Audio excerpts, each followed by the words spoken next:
Hello, hello. Welcome back to another social media news roundup with my favourite partner in crime, Luann. So thank you for joining us again, Luann. How are you doing? Yeah, good morning. Yeah, great to be here. It's come around quick again, hasn't it?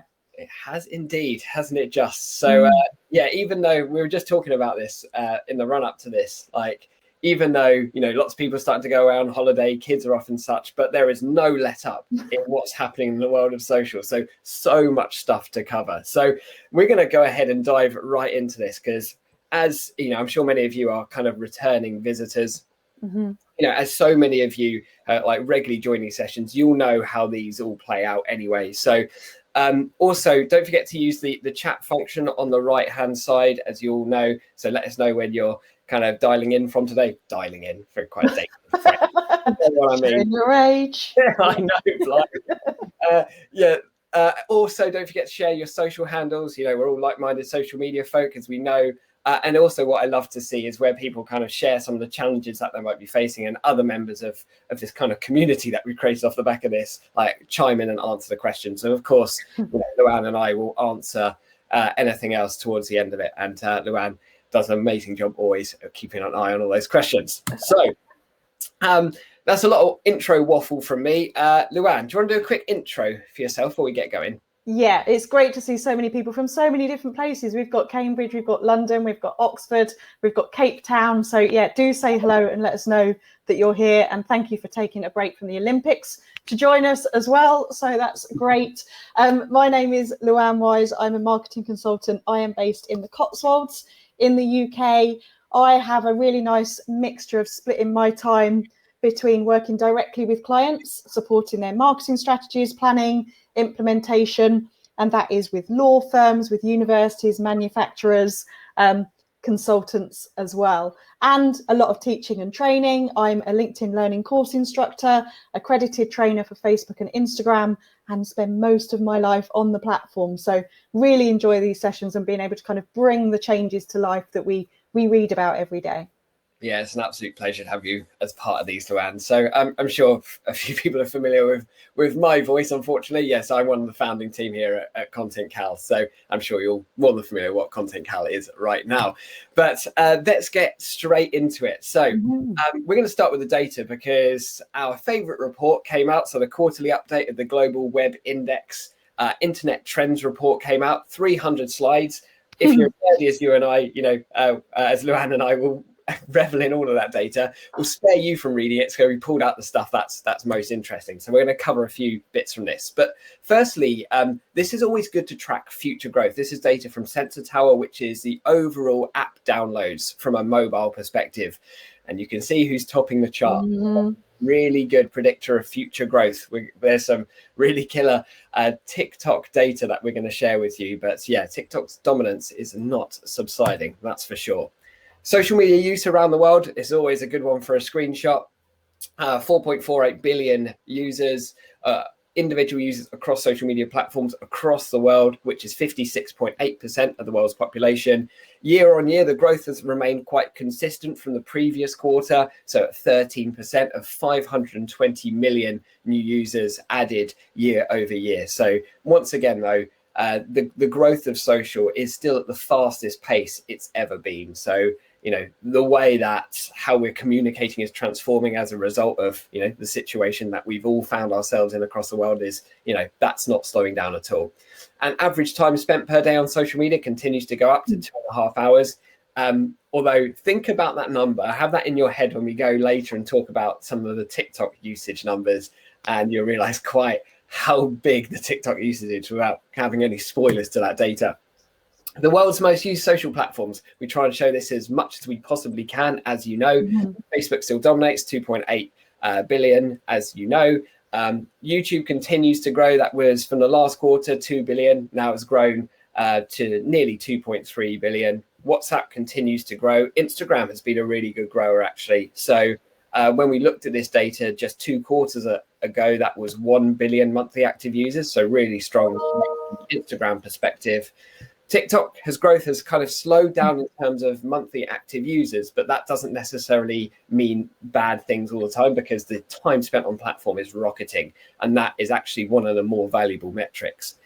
And then we see some really good growth from Snapchat. Snapchat are having an absolute whale of a time at the moment. In 2018, they were in the doldrums in terms of the share price, active users, and they have absolutely rejuvenated themselves. So Snapchat is definitely one to watch and think about. They have a very clear demographic. So, if your audience is somewhere between like 16 to 24, that absolutely, as far as I'm concerned, should be a consideration in the strategy. So social media platform user overlaps. As we all know, Luann and I rather like this report. Yeah. Even it takes a little while to get your head around. And for the first time, LinkedIn's on it. Yes. So that is very, very exciting to see. So as a reminder of how this chart looks, the left-hand side, as I'm hovering my mouse over, these are the ones that are unique to platform. Basically, the message here is that all social media users are on multiple platforms. So there's basically no statistical significance there.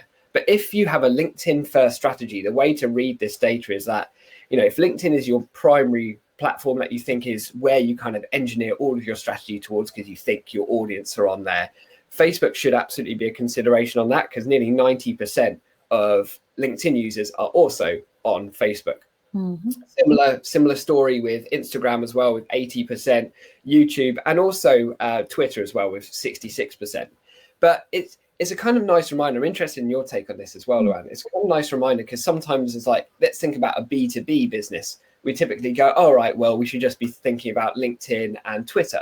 But actually, when you look at the data like this, you can start to think, actually, maybe we shouldn't close ourselves off. I'm not necessarily saying you should be on every platform, but we should potentially be a bit more open-minded around, actually, our target audience might be in the B2B space, but actually those users do frequent Instagram and Facebook, so we shouldn't necessarily write them off from our strategy. That would be my take on this, but what are your thoughts, Lauren?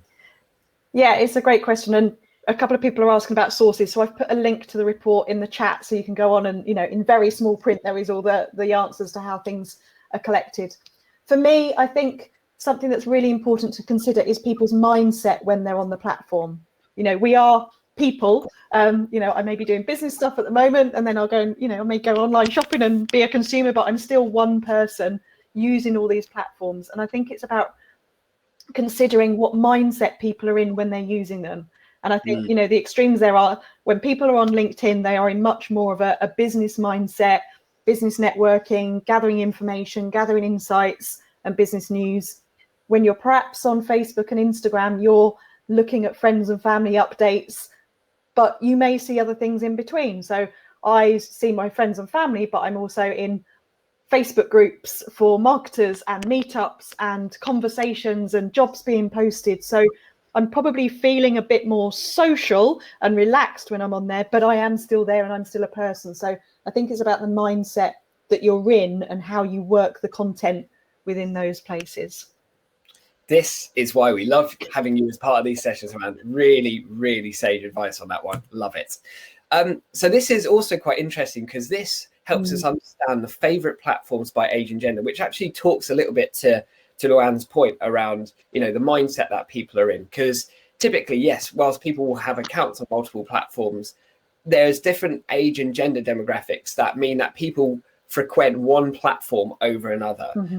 So some broad demographic information of like, if you're targeting, younger female users, Instagram is the thing that wins out here.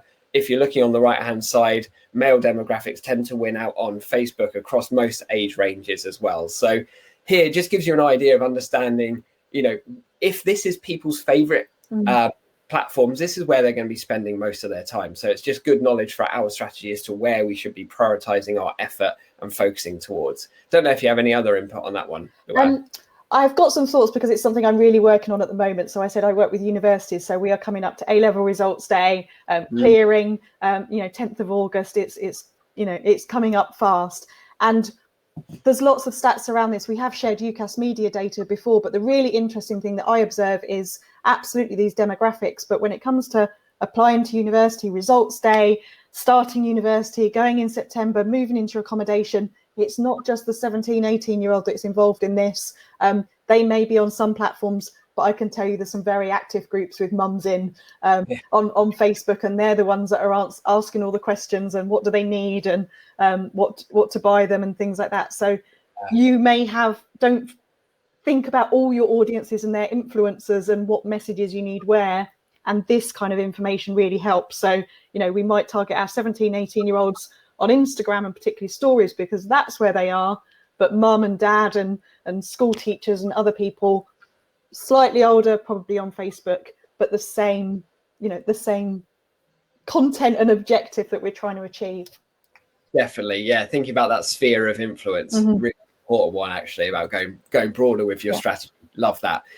Social media networks for brand research. I think this is actually quite an obvious bit of data, really, that we can see it skewed to the left-hand side of the younger audience. Typically are starting to lead on social media for their primary source of brand research, which leads really nicely into one of the data points that I pay most attention to, just for our own marketing strategy. Primary channels for online brand research. Once again, this is global data. The kind of key shifts here, there's more data points in here that we saw in previous quarters, so the data isn't completely comparable. But the share that search engines have taken has actually come down a little bit from the previous quarter. So now the gap between people using search versus social for primary brand research is coming down, showing that social continues to rise up in the rankings in terms of where people turn to first to research, be influenced by, and ultimately make their purchasing-led decisions. Also, don't forget about the importance of consumer reviews and peer reviews. So the top three really are all about channels that we don't control, we don't own, but top three channels that we can heavily influence. So it's really important about how we think about search engines, social, and making sure that we've got really strong consumer reviews, so that when people are like leading on their own research, these are the three channels that people use, because we all know that we're in the age of an empowered consumer where they'll do all of their research before contacting a supplier, and this data absolutely bears that out. That's my take on it, Luann. I don't know if you got anything to add on that. Yeah, I think these are always really important, but I think there's a key point here in some work that I've done is around going back to that B2B model, and how many decision makers are involved in business decisions.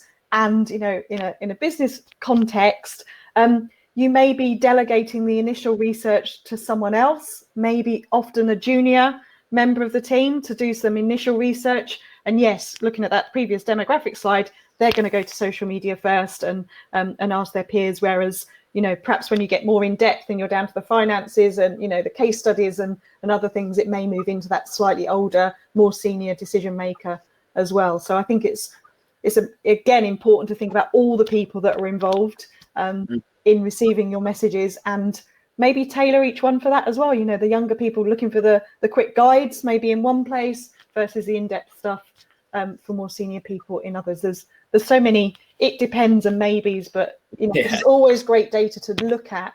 And when you're planning your strategy and presenting your cases, use this data to support your argument. That's, for me, is the key here, is just always back up whatever you're proposing with some data. Definitely. Yeah, absolutely. So right then, let's hit up what's new. So Luann can talk us through Facebook and Insta. So let's dive in with some benchmarks.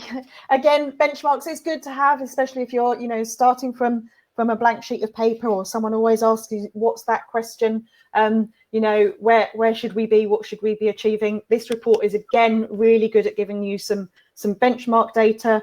I would argue, as I have done before, look at your own data and benchmark against it, and try and continually improve. But if you want some benchmarks, which are very broad, the data is in this report. It really is the go-to report every quarter. We can't stress that enough, I think. Definitely. Just to add on the benchmarks thing, Luann, you're absolutely right. I always benchmark three areas: benchmark your own performance, your monthly averages, your KPIs, benchmark broader industry, this one is quite useful, and then benchmark your competitors. Across three of those, then you'll have a real good place of what good looks like. Facebook have made lots of changes. This is a really interesting one. Bulletin, their new newsletter platform, which they are handpicking their writers, so they are keeping in control of this more than any of the other platforms around Medium or Substack or other newsletter platforms that are developing. The latest news on this, that they have onboarded 31 new writers this month, so we can expect to see new content coming out and good quality content, which I think is a good approach for them to be taking on this one. Definitely agreed. Groups, we've seen over recent months more and more features for groups, for group management, and I really like this one because it's again about the quality factor. This is great for the group owner to be able to designate group experts, so that it's not all about the initial owner. You know, they can get some support and recognise people that are really contributing to the community. I know you've spoken a lot about communities in some of your other webinars, but I also think for me, groups are a great place where you go, you network, and you be helpful and demonstrate your expertise and become part of that community. So to get some recognition from that for the owners as well is a really good balance and way forward to kind of keep these groups valuable, which provides the opportunity that you can find other experts. You know, get yourself that expert position, go and see who the experts are, who are the best people that could help you or answer your questions.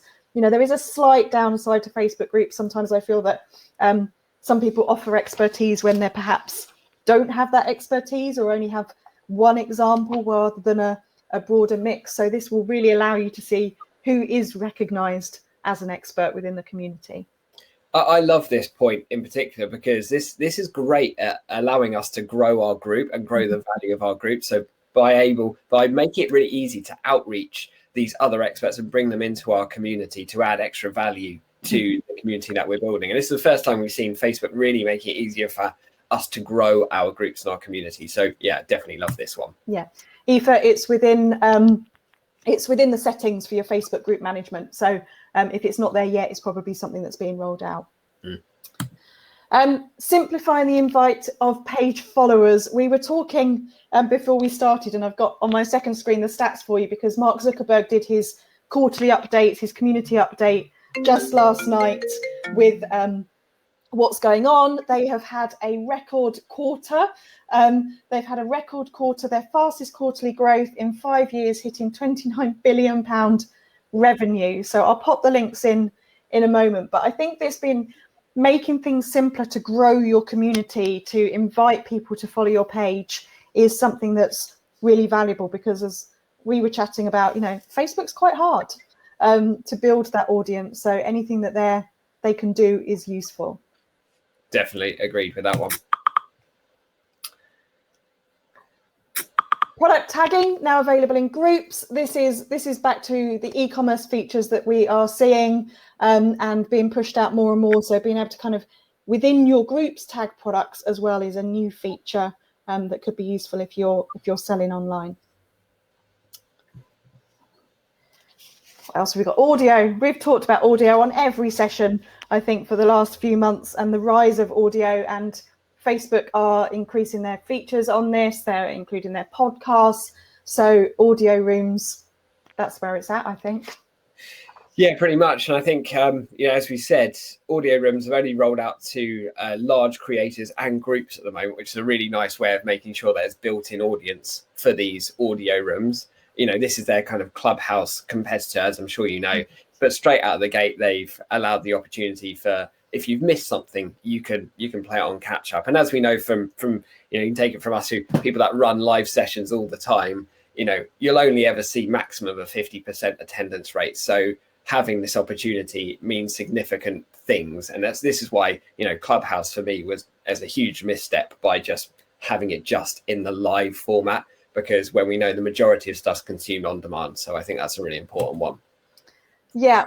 And actually in that Facebook update, some other stats for you that we didn't get time to put in the slide deck, but was that half of the time on Facebook is now spent on video.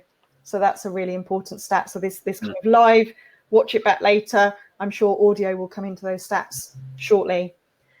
We've also talked about creators and how there is more and more functionality for creators, and that we think it's a great thing that creators are being recognized as a community and as an important part of the social media world and what's happening, and that they have the opportunity to monetize on these platforms. And Facebook are really supporting that with $1 billion creator fund. I've got Zuckerberg's post open here, and he said, last night, we want our platforms to be the best place for millions of creators to earn a living. If we can do this, then our services will also have the best content across many different types of media, from text and photos to audio, gaming and video. So that's, you know, this is really important to them. This is where it's at. And we've seen Snapchat put up 100 million rather. Numbers get so big, you forget get it wrong. 100 million for their creators. Instagram did the same for their shorts as well. YouTube did it for their shorts as well. $100 million they put up for creators. But then Facebook have just blown them out the water of $1 billion fund. Because the fact is, and this is a really important part of social at the moment, is like, because it's entertainment driven, the quality of content is driven by the quality of the creators on the platform. And that really is the war for talent, ultimately, that we're seeing play out in front of us. And Facebook have just put a huge statement of intent in that one.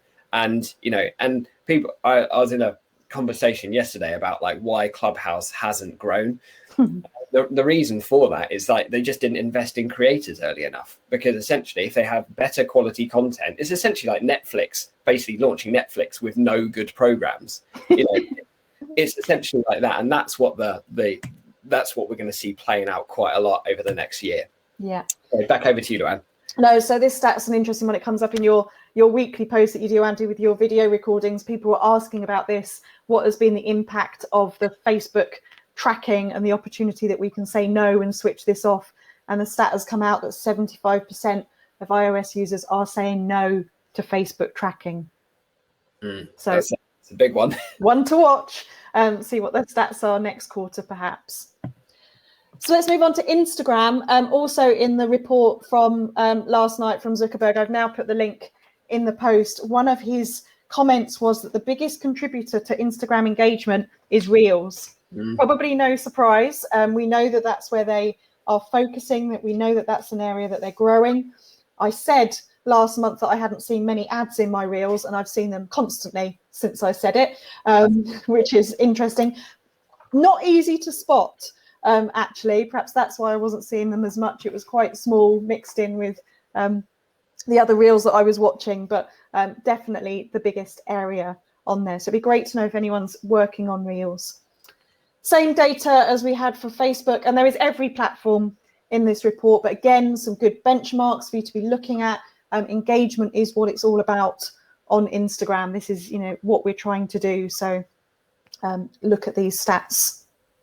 Yeah, you'll notice that they're about 4 times higher than Facebook as well. So yeah, it's always good to see. Yeah. And it's really good to see that when they're adding new features and thinking about things, that there's still a lot going on in stories as well, that it's not all about the grid, it's not all about Reels, but they are still doing things in stories because, they're really valuable. People love them, and they're now rolling out these link stickers to everyone. So there is some features coming that don't just rely on your 10,000 plus followers for swipes, that you are getting link stickers for everyone is coming soon. So interested to see how that plays out too.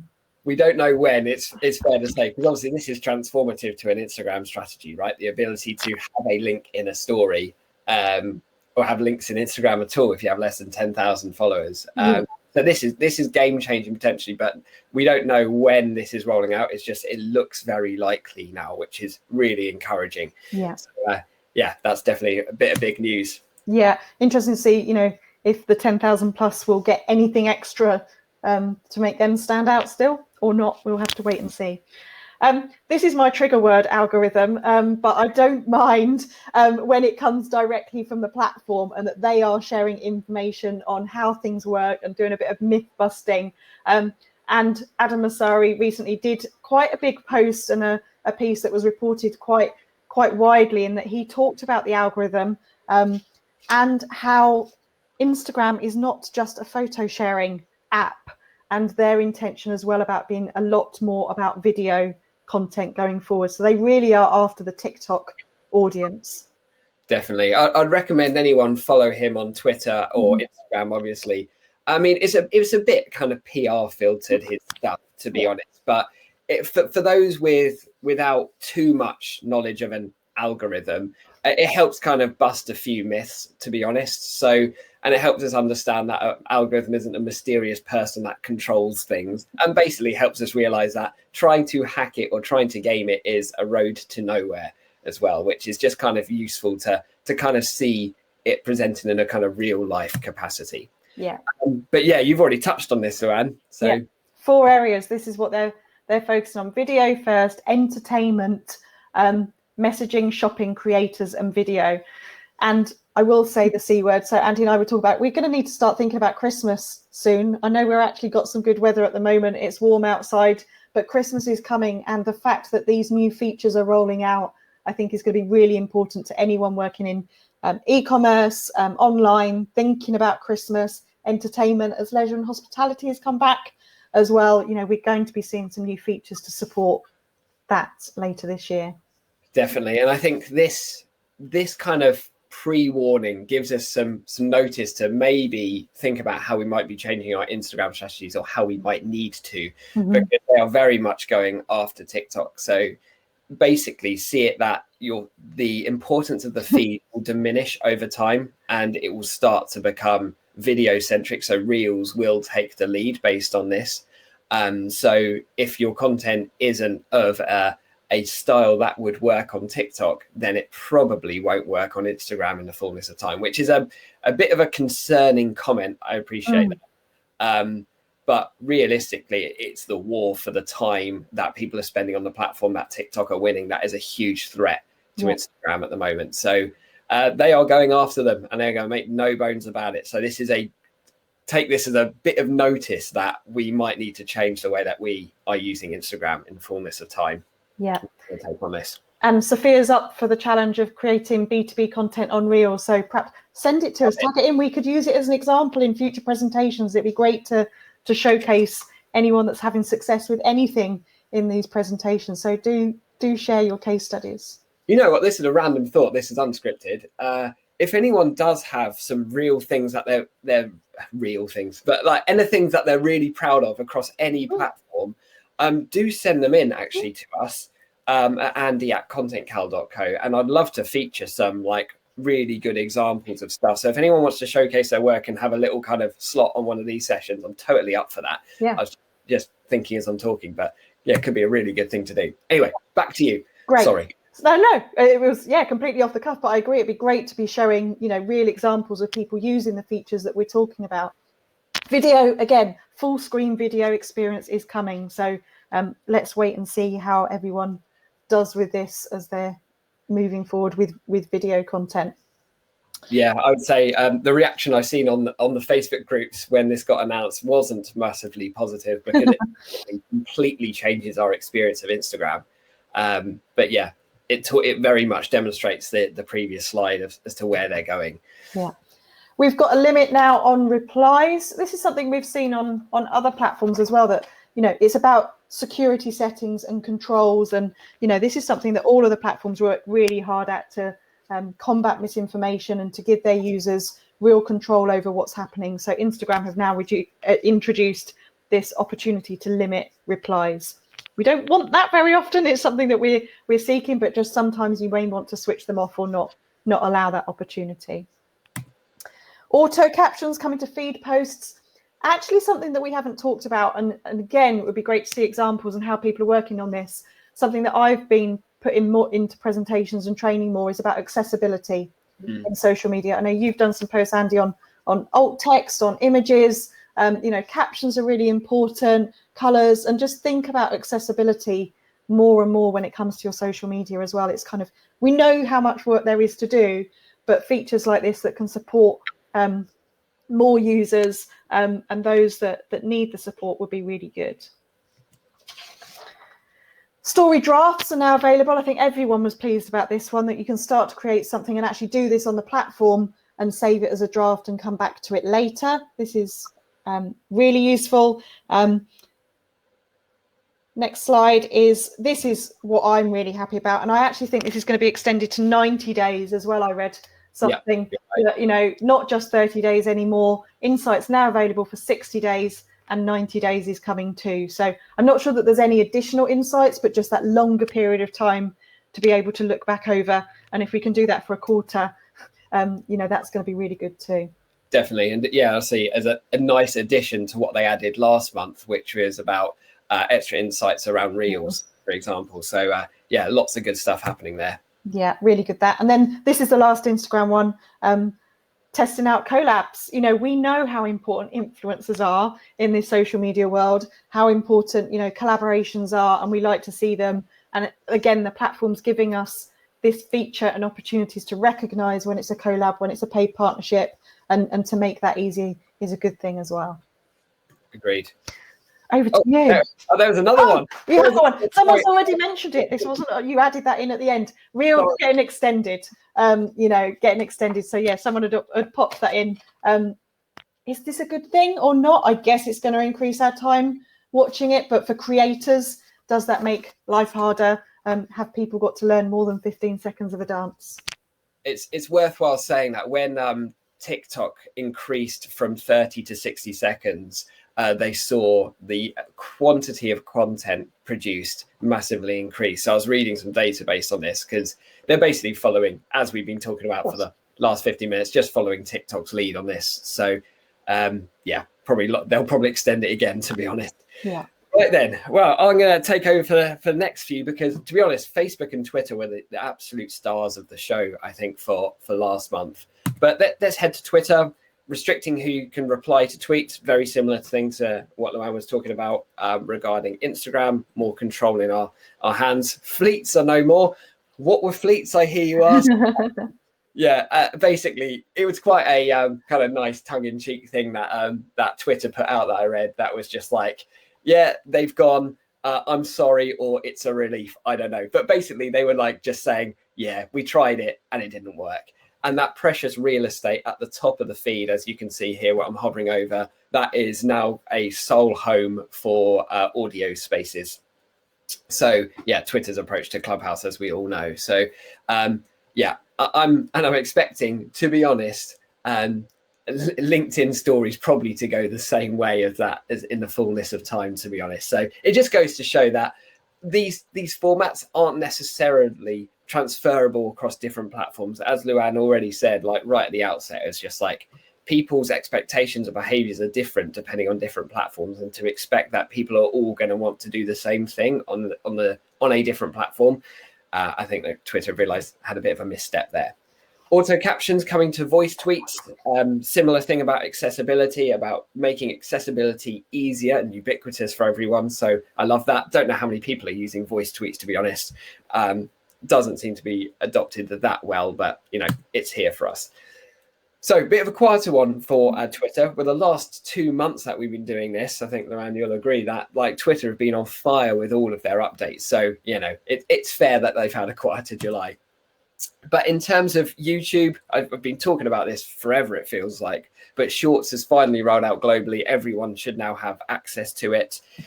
Shorts is their approach to TikTok, rather. So the 60-second short form content. YouTube have tried to go down the route of more kind of typical social media orientated short form content. Hasn't worked in the past. But yeah, don't forget that they have the biggest inbuilt audience behind Facebook. So I expect to see this certainly go some way. And if you've logged into YouTube recently, you'll see quite a lot of momentum behind this. So it's fair to say that for those that want to get in early and do shorts, you'll see that the algorithm will weight that unfairly to your advantage in making sure, shorts start to become more pervasive in the platform. So if short form video is something that you do at the moment, this might be a good opportunity to test that out. In probably the least surprising update of all time, shopping is coming to YouTube. I mean, it's coming to every platform. Shopping experiences on YouTube, as I'm sure you might have seen and we've spoken about before, have always been through third-party integrations like linking with Shopify and that kind of thing. But now shopping experience is going to be completely native. So if you're, doing a video explainer of a certain product, someone can click through and then purchase that product and then carry on watching the rest of their YouTube video. I think for me as a kind of representative of a brand, and YouTube is so important to our marketing strategy and doing like demonstrations, walkthroughs, how-tos and all that jazz. Being able to make e-commerce purchases directly through quite educational content like this, for me, I think that's a huge boon for even B2B businesses. So this, don't just think from a B2C perspective. So yeah, quite excited about that one. TikTok, right. They are the first platform outside of Facebook to hit 3 billion installs. So that is massively significant. We saw that right from the first slide of this presentation, that they're winning all of the app download charts. TikTok are absolutely on a roll, and we don't see that dropping anytime soon. Just as reels have up to 60 seconds, they've up to 3 minutes. Now, that's quite an interesting move, because now this actually starts to encroach on YouTube's homeland, right? This 3 minutes isn't what I would class as short form necessarily. So that becomes quite significant. And I'm very interested to see how that plays out. It gives us more opportunity. It puts less emphasis on like out and out creativity, because getting something of entertainment / educational value in 60 seconds is super hard. It does open up the opportunity. What that'll do for user behavior, I don't know. I can only predict, but it's going to be a very interesting one to watch. Now, I don't have a screenshot for this because it's brand new, but this is one of the things that TikTok introduced that I wonder why no other social media platform thought of this before. It's a really ingenious way of running ads. So what Spark ads are, and they're available for everyone now, it allows you to sponsor already trending existing content. So if we will remember that TikTok viral video of the guy on the skateboard drinking ocean spray, brands like Ocean Spray could actually sponsor that video and actually use that as an ad for themselves.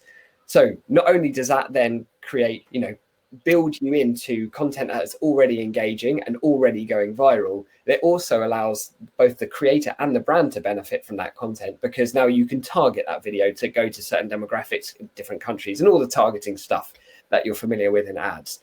So that is something that you can't do on any other social platform. I think that's a really interesting move. So the advertising products of TikTok have grown at a rate of knots over the last year, and it's another interesting one. I said we'll come back to this one when we were talking about the amount of time spent on social media per day. This is TikTok's user data just from the US. This one is actually, but the average US user uses TikTok for 24.5 hours a month. So nearly a full working week a month on one platform. That is insane. We can all understand, if anyone that's used TikTok, you can understand how you can go into one of those TikTok wormholes and you can lose players quite easily. But that is the thing that Facebook are quaking in their boots about, because when someone spends that long on a platform, that is a lot of advertising inventory, a lot, even more than having more users that seldom use the platform. You want real deep engagement, and this is where the money's at, because naturally they're making money through ads. Longer people spend on a platform, the more opportunity there is to feed in ads into what people are scrolling through. So yeah, that is why TikTok, why Instagram are absolutely going after TikTok. And this is a bit of a random move, and I was in two minds as to whether to add this in, but you'll see this if you ever go to Westfield, the shopping centre in London, they've got their own little kind of walk-in shop called the For You House, where you can talk to creators, people that run small businesses that have done well on TikTok.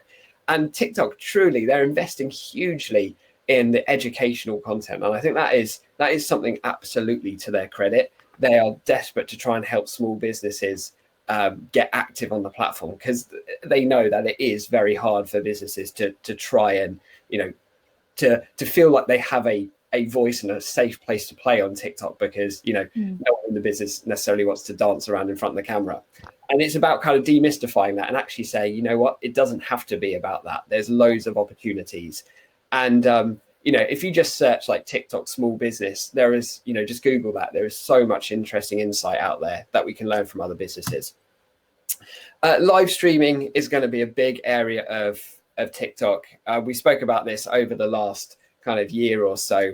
Their parent company, obviously being China-based, live stream e-commerce is a key driver of a huge part of the Chinese economy, to be honest. That is where TikTok are going. So loads of new features around live streaming. So you can run live Q&As, you can co-host lives together. Now, Instagram only recently just launched that. So now we can do that too. We can pre-schedule our lives. People can register for them now. So this is all in preparation for starting to build in e-commerce into these lives and live stream shopping. So I expect probably in the next month, are we talking more about that stuff.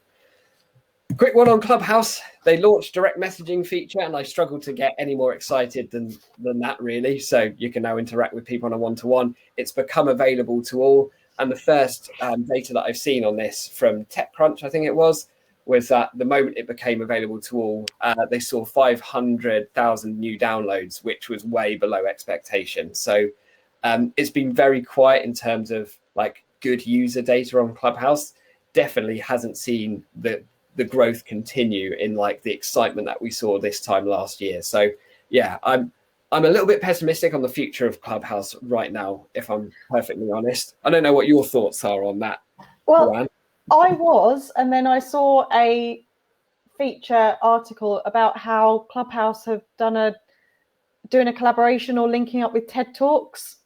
I saw that. I can't recall the details. I'll maybe find it. But for TED Talks to get involved in Clubhouse, that for me, that was a great result and a great fit. And that almost sparked something in my head going, something interesting could be happening now if TED Talks are getting involved. TED doing some exclusive rooms on Clubhouse. So yeah, I was a kind of bit like, that's going to disappear. And then saw that headline and thought, oh, actually, there could be something interesting coming. Yeah, no, I agree with that. Yeah, the TED Talks play was a really good one. So I don't see it going anywhere as a platform. I just don't quite see it as like having the mass appeal of the other ones that we regularly talk about. Yeah. But anyway, we made it. Well, you made it. So as a little bit of a summary from all of this stuff, right? So Instagram versus TikTok heating up. I think now is the time to start to really think about our future, next year's Instagram strategies, because it might well have to look quite different from what it is today. TikTok has taken on YouTube for e-commerce. Live stream e-commerce is going to be a key battlefield. Private niche communities continue to grow. Facebook Bulletin being one of those. All of these, we can't all take advantage of Facebook Bulletin right now, but it's a good kind of indicator for us because we saw newsletters hit LinkedIn, see newsletters hit Twitter. All of those things that we've been talking about for months is all about kind of smaller niche private communities. And talking about those smaller communities, Facebook groups, there's continual investment in that from Facebook, and as a result, continual growth. So yeah, I'm still pretty buoyant about the future of Facebook groups. So they would be my 4 kind of key takeaways. I don't know if you've got anything else you would add on to that one, Joanne. I think just from what we've been, the theme of the updates today and what's going on in the chat is just video. I know it's about Instagram and TikTok, but just video content. And someone's saying, how can you create video content that works across all placements? I don't think you can. We know that as marketers, our skill set has to keep growing all the time, doesn't it? And video creation now being part of what we've got to do, or work with video creators. Again, that's a different skill, getting it right on the different platforms and the ever-changing format. So I think thinking about video content going forward is going to be a big one. Yeah, I'm with you on that. And talking about tools to help make video editing easier and start to optimize longer videos for short form. And there was a tool that I found on Product Hunt recently called Kamua, Kamua. So I forget the web address, but I'm sure you'll find it. If you Google Kamua, it was a really nice bit of AI kit that allows you to snip up, it does it automatically, snip up a longer bit of video into smaller sections that would suit particularly for TikTok and Instagram Reels, is what it tries to optimize the content for. So I've only tested it out a little bit, but I was really excited about the tech. So it could be a worthwhile one to check it out. But yeah, the creativity will continue to be the biggest challenge, and even more so as absolutely, I agree with you, where we are really heading straight forward down a kind of a video-centric landscape for social media, that's for sure.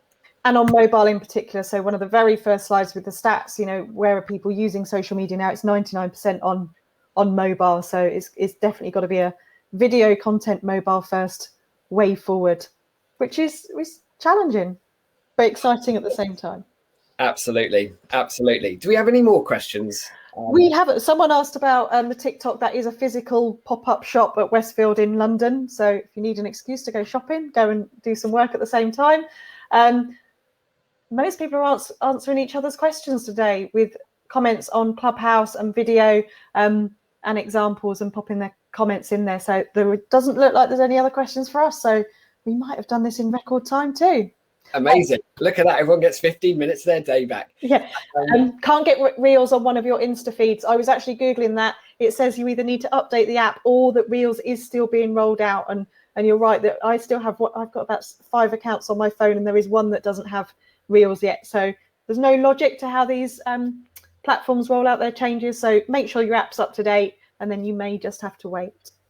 Yeah, really good insight. Actually, I forget the fact that not everyone's going to have reels now, so that's really interesting. But otherwise, anything else that you'd like to kind of add or have people take away from this, or where people can find you, Luann? Yeah, you can find me. Hopefully, my name is quite easy to find. So I'm on LinkedIn, Facebook, Twitter, and Instagram at Luann Wise, or my website, luannwise.com.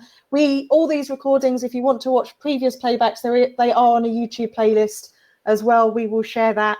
I think it's important to understand the changes, but don't go all shiny, get distracted. Do make sure that you have a plan and you work your plan. Know what's going on one foot in the future, but don't get too distracted by all these new shiny things as well. Someone's asking about the next roundup. We usually do it the last Thursday of the month, so we will be posting that.